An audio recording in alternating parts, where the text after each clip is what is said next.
গত ম্যাচে বাল্টিমোর রয়্যালসের বিপক্ষে ৪ উইকেটে জয় পাওয়ার পর আজকের ম্যাচে সেই বাল্টিমোর রয়্যালসের বিপক্ষেই ৮ উইকেটের বড় ব্যবধানে হেরে গেছে সাকিব আল হাসানের আটলান্টা ফায়ার্স।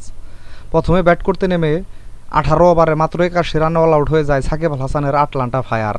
দলের হয়ে সর্বোচ্চ ৩০ রান করেন হ্যামিল্টন, এছাড়া আজিম ১৩ রান ও সাগর প্যাটেল ১৪ রান করেন।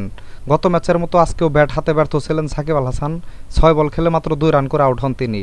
বাল্টিমোরের হয়ে আরিয়ান ৪ উইকেট ও আদিল ৩ উইকেট পান।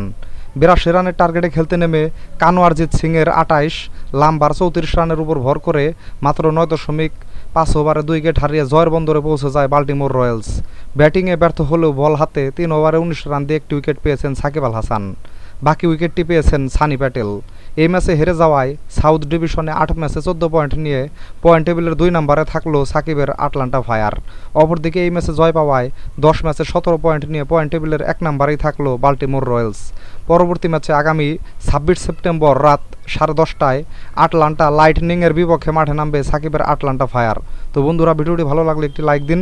সাথে ক্রিকেট ও ফুটবলের নতুন নতুন আপডেট পেতে এখনই আমার চ্যানেলটিকে সাবস্ক্রাইব করে দিন। সকলকেই ধন্যবাদ।